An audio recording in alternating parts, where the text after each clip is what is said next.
नमस्कार मित्रांनो, आज आहे श्रावण सोमवार. श्रावण सोमवार आहे आणि संगमेश्वर हरिपूरला जायचं नाही आधी असं कधी होणार नाही. कारण तिथं दोन नद्याचा संगम आहे. एक कृष्णा आणि कोयना असं दोन नद्याचा संगम आहे आणि तिथूनच एक उगम पावलेलं हरिपूरमधलं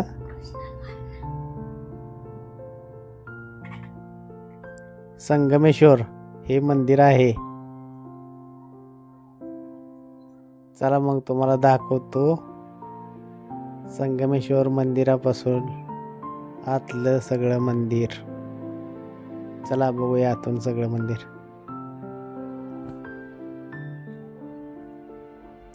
आता आपण आलेलो आहे संगमेश्वर मंदिरच्या समोर. चला आतून बघूया. समोर असे स्टॉल वगैरे लागलेले असतात. चला आता आपण आत जाऊया.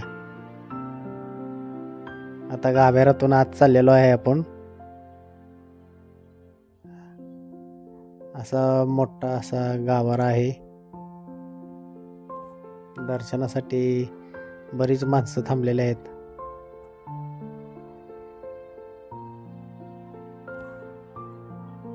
हा त्रिशूल आणि डमरू.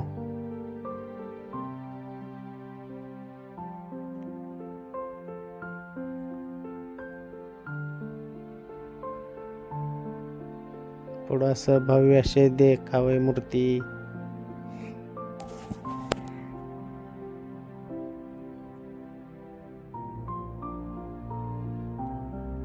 समोरून असं छोटे छोटे मंदिरे अनेक आहेत.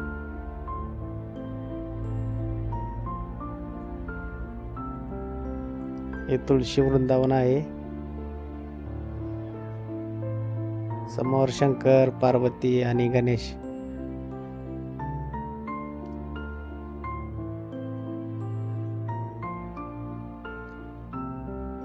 समोर साईडला भरपूर असे छोटे छोटे मंदिर आहेत. त्यातून एक पुढचं समोरचं मंदिर दत्त महाराजांचं मंदिर आहे. समोर मंदिराच्या उजव्या बाजूला हे बघा दत्त महाराजांचं मंदिर जवळून. परत उजव्या साईडला आतल्या साईडला गेला ना तिथं शाळा, हरिपूरची मराठी शाळा. त्याच्यानंतर त्या समोरच एक मंदिर आहे. नरसिंह, श्री लक्ष्मी नरसिंह मंदिर आहे. ही मूर्ती अशी छान अशी मूर्ती आहे.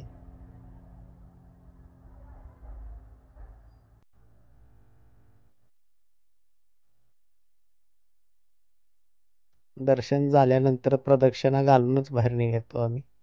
तिथून बाहेर आल्यानंतर परत दत्ताच्या मंदिरापाशी आलेलो आहे. हे बघा दत्ताचं मंदिर. त्यानंतर संगमेश्वरचं पाठीमागून मंदिर आहे. शिखर वगैरे आणि इथे जिना आहे. या जिन्यावरून वरती जाऊन आपण बघूया काय काय आहे. आता जिन्यावरून वर आलेलो आहे आपण. तर हो बाई असं इथून एक आपण आत बघितले तर आत मूर्ती आहे. इथून आपण रुपया टाकला की डायरेक्ट देवाला जाऊन पिंडीवर असा पडतो. हे कांचन चाललेले आहे दर्शन घेण्यासाठी. तिला मी सांगितलं जाऊन बघून या आतल्या साईडनं जवळून दर्शन होते. इथून रुपया टाकला की डायरेक्ट पिंडीपाशी जातो आणि इथून पिंड ही जवळच दिसते एकदम क्लिअर. अजून हा मंदिराच्या वरच्या साईडचा भाग आहे.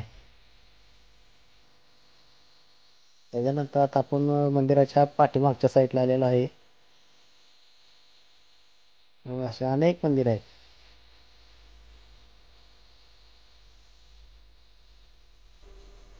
बरोबर पाठीमागच्या साईडला हे मंदिर आहे. बघा जवळून बघा कशी आहे मूर्ती. कालभैरव मूर्ती आहे. त्याच्यानंतर आपण मंदिराच्या डाव्या बाजूला चाललेलं आहे. तिथे श्री ज्ञानेश्वर महाराजांचे देखील मूर्ती आहे. हो भाई मस्त असं मंदिर आहे ज्ञानेश्वर महाराजांचं.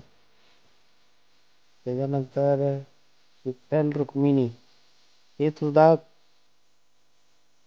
लय सुंदर. बघा किती छान अशी मूर्ती आहे. त्यानंतर प्रदक्षिणा घालून त्या साईडनं परत बाहेर आलेलो आहे आपण. अजून एकदा मूर्ती दाखवतो तुम्हाला, कारण मूर्तीच अशी आहे की डोळ्यात पारणं फेटलं पाहिजे अशी मूर्ती. त्याच्यानंतर हनुमान मंदिर समोरच, जय श्रीराम हनुमान मंदिर. त्यानंतर ही अशी छोटी छोटी अनेक मूर्ती मंदिरे आहेत.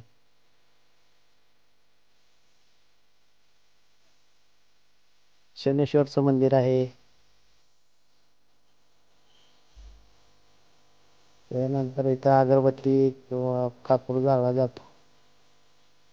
आम्ही इथं अगरबत्ती जाळून कापूर जाळून वगैरे दर्शन घेऊन आता पुढे चाललेलो आहे.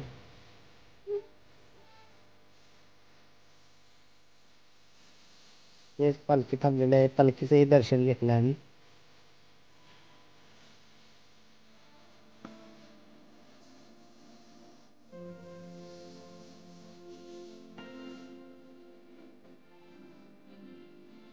माता टिकवून दर्शन अर्चनद्वारे.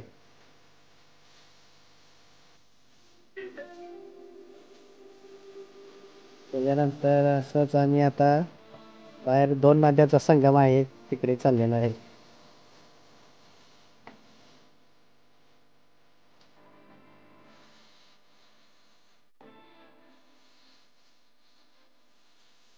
श्रावण असल्यामुळे इथे स्टॉल वगैरे भरपूर लागलेले आहेत.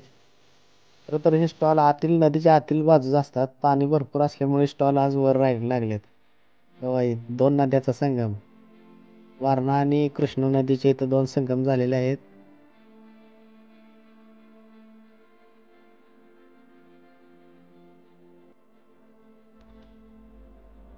तेव्हा हे सगळे स्टॉल पावसामुळे वर आलेले आहेत. नदीला पाणी जास्त असल्यामुळे वर आलेत, नाहीतर हे स्टॉल आतील बाजूस असतात. असं छान वातावरण वाटतं की नाही. हे फक्त तुम्हाला श्रावण महिन्यातच असं सुंदर असं वातावरण बघायला भेटणार आहे. तेव्हा हे पाणी बघा, हे पूर्ण नदीचं पाणी आहे. 2 नद्या संगमचं पाणी आहे.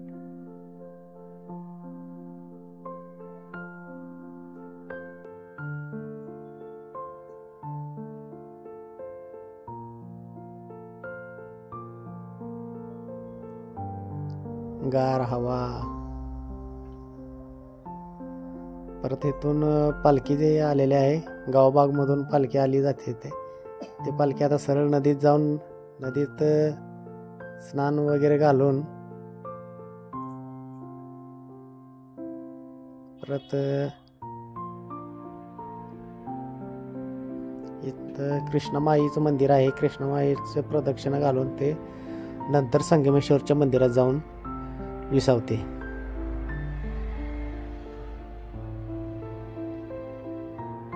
इथं स्नान वगैरे झालेलं आहे. त्याच्यानंतर प्रदक्षिणा चालू आहे.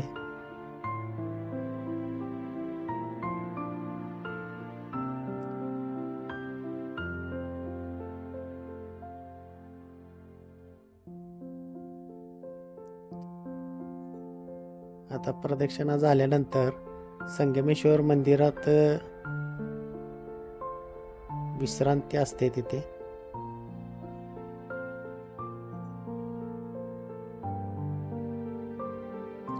पाणी फुल पाणी. तर तुम्हाला कसा व्हिडिओ वाटला हा कमेंट करून नक्की सांगा. आणि असेच आता श्रावण महिन्यातल्या प्रत्येक सोमवारी असे नवीन नवीन ठिकाणचे व्हिडिओ तुम्हाला पाठवणार आहे.